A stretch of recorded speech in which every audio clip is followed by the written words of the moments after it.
manusia itu diciptakan sebagai makhluk sosial, ya, amin. Jadi kita nggak bisa hidup sendiri, ya, pasti tersiksa. Orang kalau hidup sendiri, saudara, kalau nggak sakit pasti gila. Benar apa benar? Ya, jadi kita harus berkomunitas. Sejak dari awal pun, saudara, dalam perjanjian lama bangsa Israel itu sering berkumpul untuk mendengarkan pengajaran firman Tuhan. Kalau dalam perjanjian baru, kumpulan atau komunitas orang percaya itu disebut eklesia. Ada 114 kali disebut di dalam kitab perjanjian baru tentang kata eklesia. Kata gereja itu diambil dari kata eklesia. Apa itu eklesia? Kumpulan orang-orang yang dipanggil keluar dari gelap masuk kepada terangnya yang ajaib. Itu dinamakan gereja atau eklesia. Berapa banyak yang percaya kita adalah gereja Tuhan? Ya, jadi kita adalah kumpulan orang-orang. Jadi ingat, gereja itu dari asal katanya adalah eklesia, yang berarti kumpulan orang yang dipanggil keluar dari gelap masuk kepada terang yang ajaib, ya. Jadi itu adalah gereja. Dari awal kita ini semua Tuhan mau kita berkomunitas karena kita diciptakan sebagai makhluk sosial yang tidak bisa hidup sendiri. Nah, hari ini saudara, kita mau belajar kenapa kita nggak boleh hilang dari komunitas Kristen atau gereja Tuhan. Makanya pilihlah tempat di mana Anda harus bertumbuh. Karena di gereja itu tempat kita bertumbuh, saudara. Nanti kita akan bahas, Bu, tapi kan di gereja banyak orang brengsek, saya tuh kecewa sama gereja, banyak orang munafik. Nanti kita akan bahas, ya, supaya tidak ada alasan untuk kita nggak ke gereja. Karena kita diciptakan sebagai makhluk sosial, kita harus punya komunitas. Komunitasnya apa? Gereja, komunitas yang sehat, ya, karena itu yang Tuhan mau. Kenapa kita harus bertumbuh dalam komunitas? Yang pertama alasannya, saudara, adalah karena menjelang hari Tuhan, ada banyak orang akan murtad, kata firman Tuhan, ya. Mari kita baca sama-sama ayatnya, Ibrani pasal 10 ayat 25. Karena menjelang hari Tuhan yang mendekat, setan bekerja keras untuk membawa anak-anak Tuhan jauh dari komunitas yang benar, ya. Saya selalu bilang, akhir zaman orang Kristen harus lebih rajin daripada setan, katakan. Ya, karena kenapa? Setan lembur hari-hari ini. Setan gak tidur, lembur. Kenapa? Dia tahu waktunya sudah sangat singkat. Ibrani pasal 10 ayat 25, kita baca sama-sama. 1, 2, 3. Jangan dari seperti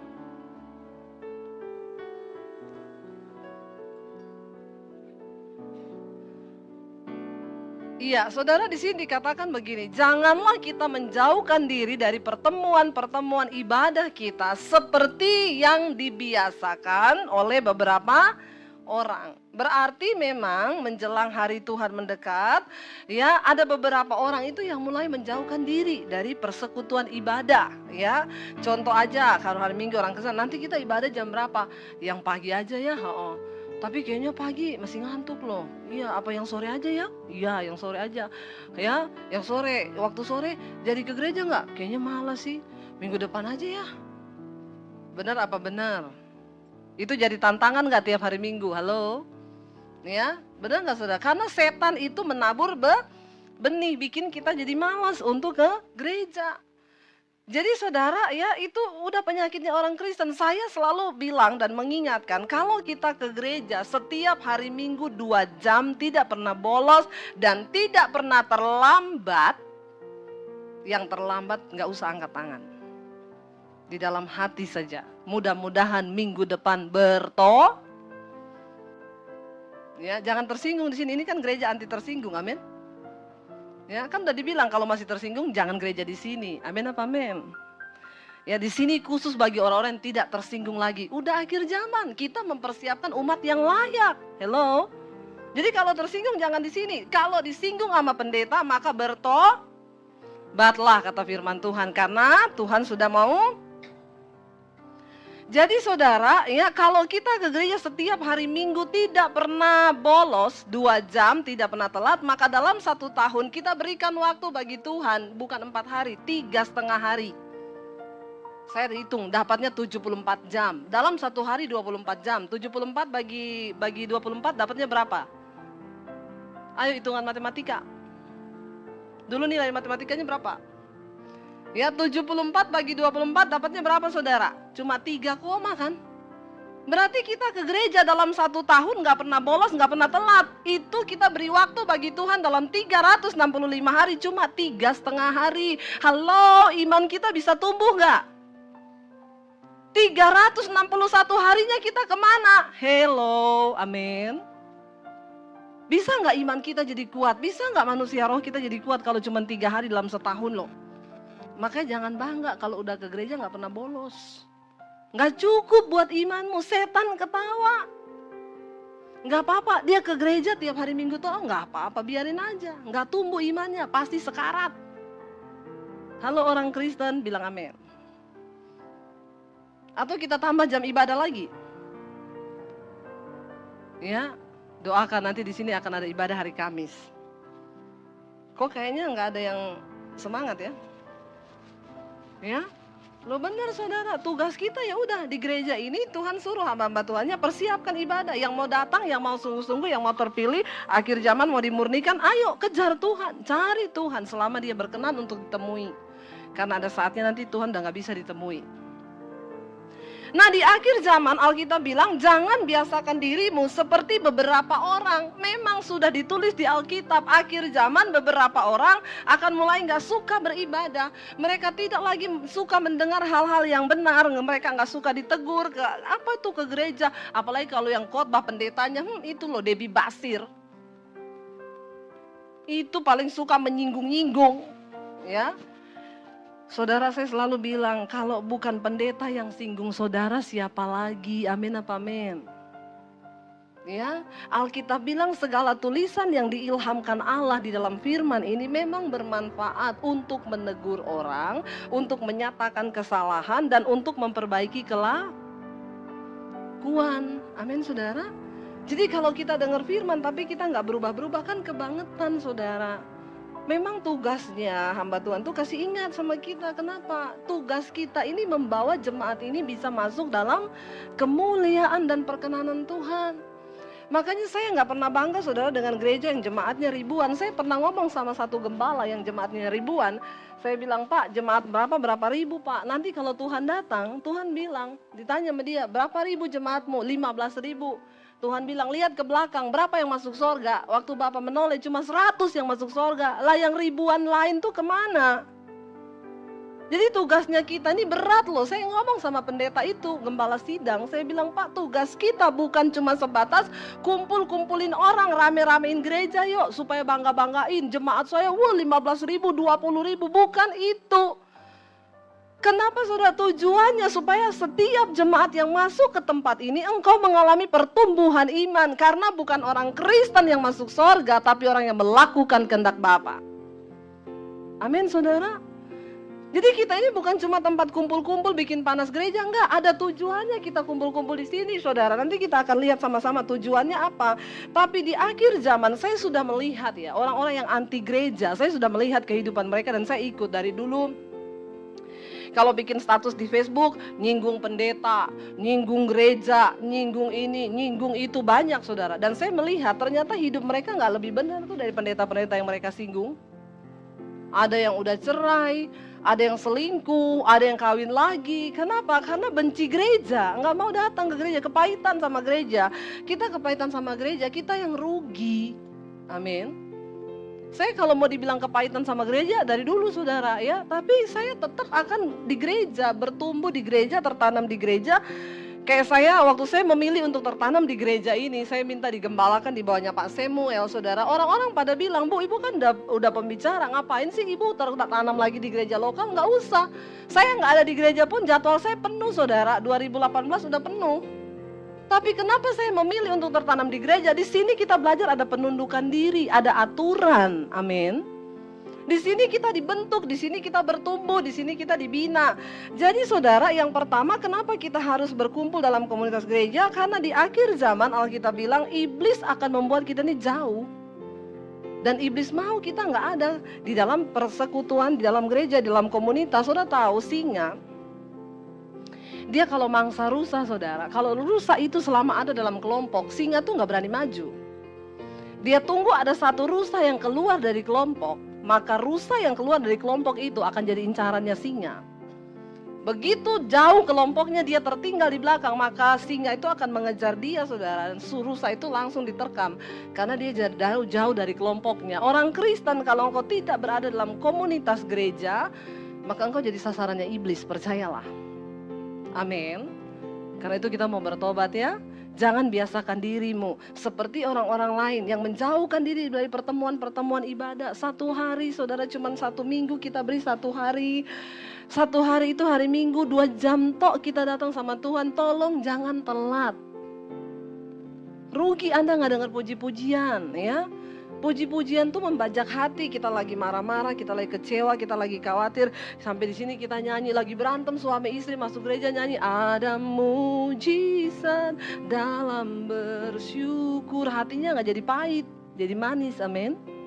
Lalu firman Tuhan tertabur, kita nangkepnya enak. Tapi kalau lagi berantem masuk gereja, terus akhirnya nggak nyanyi, nggak apa, duduk di situ, wah setan, saudara. Ya, pendeta khotbah apa udah gini, ini mesti singgung saya nih. Lihat tuh, singgung saya lagi. Pulang.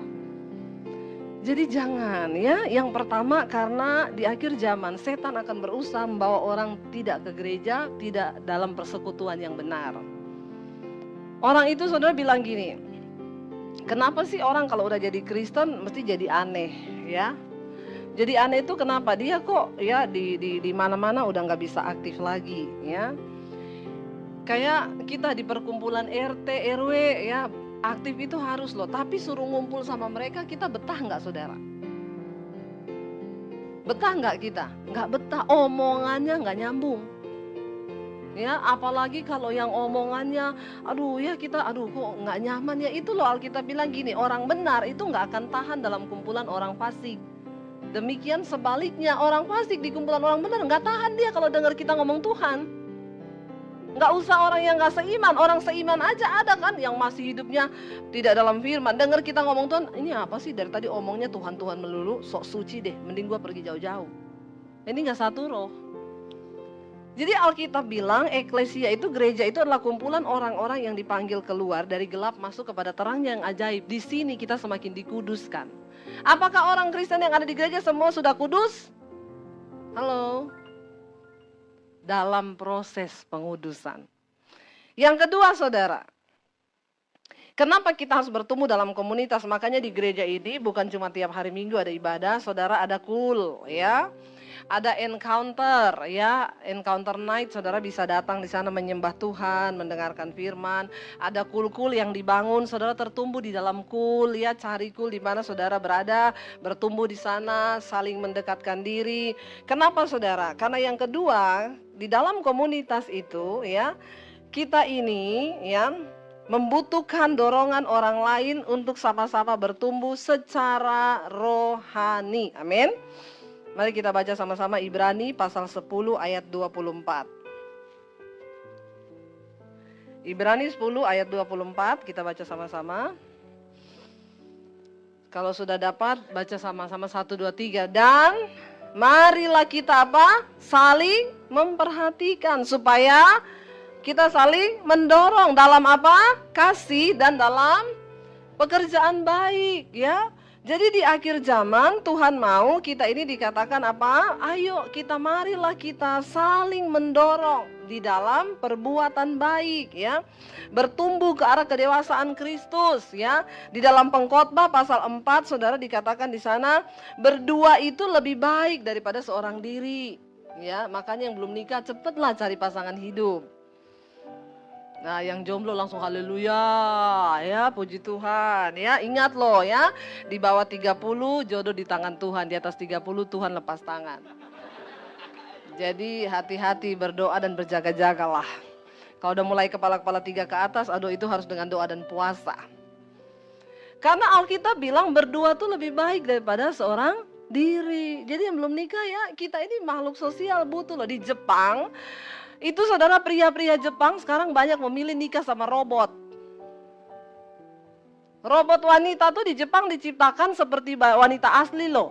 Tubuhnya, kulitnya bisa disentuh, bisa gerak. Karena pria Jepang bilang, kita stres punya istri manusia. Tiap hari berantem, kebanyakan omong. Saya berdoa supaya pria-pria Indonesia tidak mencontohi ini loh. Jadi kita lebih memilih nikah sama robot, lebih nurut kalau saya bilang ini orang sakit jiwa. Ini orang yang gak mau berubah dan gak mau dirubah. Nanti kita akan belajar sama-sama. Kenapa sih kita harus ada dalam komunitas? Saudara, karena berdua lebih baik daripada seorang diri. Yang satu lemah, yang satu menopang. Di sini dikatakan, dan marilah kita lebih giat melakukannya menjelang hari Tuhan yang mendekat. Untuk apa? Saling mendorong, saling membangun. Saya dengar kesaksian dari salah seorang pendoa, saudara. Dia bilang sama saya, Bu, saya ini pernah mengalami kepahitan yang begitu luar biasa. Kenapa? Jadi waktu itu saya join bisnis sama teman akrab banget ya. Dia tipu saya, dia bawa lari uang saya berapa M gitu. Dan waktu itu saya kepahitan, saya nggak bisa mengampuni dia karena dia itu orang baik sama saya. Tapi di saat yang bersamaan, sebelum saya tahu dia itu nipu saya, Bu, saya itu masuk dalam satu gereja dan saya jadi pendoa di gereja itu. Saya bergabung jadi tim pendoa. Saya bergabung jadi tim pendoa. Di saat saya tahu dia itu melakukan begitu sama saya, dia nipu saya, teman bisnis saya makin rajin berdoa tuh di gereja. Ada teman pendoa satu, waktu kita lagi berdoa, dia bilang, tiba-tiba dia doain saya. Waktu doain saya, dia bilang Tuhan bicara lewat saya, katanya dia bilang, kamu harus lepaskan pengampunan. Saya nggak tahu kamu tuh lagi kepahitan sama siapa, tapi Tuhan bilang kamu harus lepaskan pengampunan. Dia bilang saat itu juga Bu, saya nangis bener-bener dan dilawat Tuhan hari itu juga. Tiba-tiba saya lepaskan pengampunan begitu rupa, lalu saya dapatkan nubuatan waktu itu. Tuhan bilang, aku akan mengganti semua yang dicuri iblis dari hidupmu. Dan ibu tahu ketika saya melakukan firman itu, saya berusaha mendoakan dia, mengampuni dia. Waktu saya nggak bisa, saya share sama teman saya pendoa ini. Apa yang terjadi? Dalam waktu 1,5 tahun, Tuhan kembalikan berkat saya bahkan berlipat kali ganda. Coba kalau dia tidak ada dalam komunitas di gereja, saudara, dia mengalami begitu. Di rumah dia pahit ketemu orang yang tidak seiman, cerita, lalu bilang, orang kayak begitu lu polisikan aja, rugi banget, kutukin aja dia. Alkitab bilang, terkutuklah orang yang mendengarkan nasihat orang fasik. Ketika engkau ada dalam komunitas di gereja, apalagi engkau masuk, makanya saya berdoa nih ya, ayo saudara jangan duduk jadi jemaat biasa. Anda yang punya hati untuk melayani Tuhan, ayo dong jadi pelayan Tuhan di sini, amin. Ya, ayo jadi pelayan Tuhan, ya. Datang aja, hubungi para pengerja, saya mau melayani. Entah itu jadi usher, entah itu jadi apa, ya saya mau melayani di sini. Apa yang saya bisa lakukan bagi Tuhan, saya mau lakukan bagi Tuhan. Kenapa? Karena kita hidup di dunia ini bukan untuk diri kita sendiri, tapi kita belajar hidup bagi kepentingan kerajaan sorga. Ya, jadi saudara berada dalam sebuah komunitas itu membantu kita saling mendorong di dalam hal yang baik. Bukan mendorong untuk saling menjatuhkan. Amin. Tapi mendorong untuk menuju kepada hal yang baik, saling menasehati, ya saling mengajar, saling mendoakan, itu akan saudara dapatkan di KUL. Ya, kenapa di KUL? Di KUL itu ada kelompok-kelompok kecil. Kalau di sini kan terlalu besar. Ya, di KUL berapa banyak yang belum ikut KUL di sini? Yang sudah ikut KUL? Nggak ada juga. Ampuni mereka Tuhan. Yang sudah ikut KUL angkat tangan. Yang belum ikut KUL angkat tangan. Yang bingung angkat kaki. Kayaknya banyak yang bingung ya. Yang belum ya nanti tanya sama pengerja ya. Supaya nanti rumah kita dibuka untuk KUL. Rumah itu kalau sering dipakai buat doa berkatnya banyak loh saudara. Ada sukacita, damai sejahtera, bukan cuma duit tok. Ya begitu dengar berkatnya banyak, yes uang, yes kaya. Bukannya rumah kita dibuka buat doa, ada sukacita, ada damai sejahtera di situ, amin. Jadi yang belum ikut KUL nanti hubungi nomor telepon di bawah ini. Ada pengerja di situ tanya, saya kalau KUL kira-kira di rumah saya daerah sini yang dekat itu di mana? Seminggu 1 kali tok, 2 jam. Lumayan kita beli waktu sama Tuhan, berarti jadi nambah. Yang tadinya cuma 3,5 hari jadi 6,5, jadi 7 hari. Sebenarnya belum cukup juga, amin apa amin. Jangan lupa Tuhan loh saudara, kita nih bernapas 1 hari 24 jam, itu kalau bukan anugerah Tuhan gak bisa loh, amin.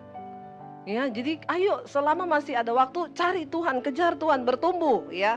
Yang ketiga saudara, Kenapa kita harus sungguh-sungguh mencari Tuhan dalam sebuah komunitas, kita bertumbuh di dalam gereja? Yang ketiga, karena kita ini harus diubahkan menjadi serupa dengan Kristus. Apa hubungannya sih menjadi serupa dengan Kristus kok kita harus bertumbuh dalam komunitas?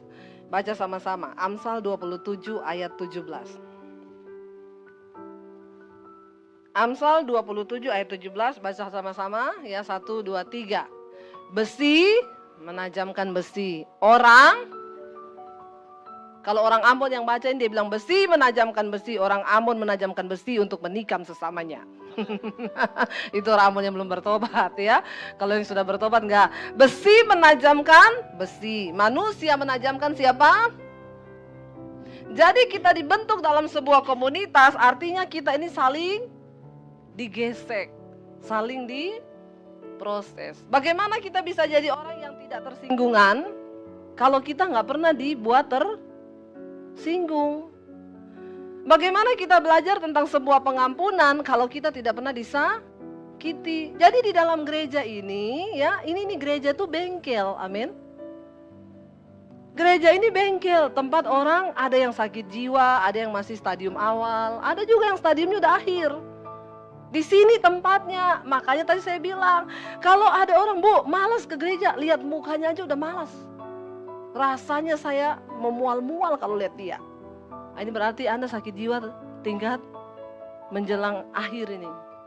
Sakit jiwanya mendekati ya batas normal stadium 4. Kalau sampai lihat mukanya saudara mual tuh berarti bahaya saudara. Satu kali di Solo saudara ada satu, dia itu pemain musik di gereja, dia pintar main gitar. Orang-orang pada ngomong, nah waktu itu di Solo saya dan suami kita punya tim musik saudara. Ya waktu itu kita punya visi menyatukan gereja lewat pujian penyembahan. Karena gereja kalau bicara doktrin udah gak bisa masuk, tapi kalau bicara pujian penyembahan masih bisa lah, semua gereja nyanyi. Walaupun ada yang nyanyinya sepi, ada yang nyanyinya rame ya, tergantung mau nyanyi apa dulu, pokoknya nyanyi menyembah Tuhan. Lalu itu kita punya persekutuan dari interdenominasi, dari berbagai gereja. Ya saya kumpulin anak dari GKJ, dari GKI, dari Katolik, yuk anak-anak muda, kita nyanyi yuk, nyanyi sama-sama memuji Tuhan. Kita datangkan beberapa artis untuk bikin konser. Lalu ada satu orang bilang sama saya gini, Bu, saya punya temen, dia itu main gitarnya top, Marco top. Cuma kalau ada yang bisa ajak dia ke gereja, ampuh. Kenapa? Dia sudah kepahitan banget sama orang gereja. Oh gitu? Iya coba aja, saya datang saudara. Dia punya counter HP waktu itu, saya datang ke toko HP-nya sama suami saya. Kenalan, terus ngobrol, pelayanan lagi kok. Ngapa pelayanan di gereja? Nggak bakal, terima kasih. Orang di gereja itu semua munafik. Saudara setuju nggak dengan pernyataan ini? Orang di gereja itu semua munafik, dia bilang. Coba saya mau tahu di sini yang tidak munafik berapa banyak? Ya, yang tidak munafik angkat tangan. Berarti masih munafik semua ya? Yang merasa masih munafik angkat tangan. Saya nomor 1. Yang lain munafik nggak saudara? Hello, kudus ya? Udah kudus semua ya? Wih luar biasa ya. Sebentar lagi pengangkatan nih. Kita nih semua manusia masih punya yang namanya kemunafikan itu. Kita belum sempurna. Contoh, saudara berantem nih suami istri di mall. Tiba-tiba ada jemaat lewat. Saudara teruskan berantemmu? Enggak kan gini, ada jemaat loh. Pura-pura senyum kan? Shalom. Contoh di gereja, mau ke gereja, di mobil berantem hebat. Udah mau dekat pintu Max Coffee. Tiba-tiba langsung ada Asyir di sini. Senyum, mukamu senyum. Ya, terus kita masuk gereja. Shalom, shalom. Ya, begitu sampai toilet, makanya. Nah, ya, di gereja senyum, begitu pulang gereja, lanjutkan. Sampai di mana tadi berantemnya?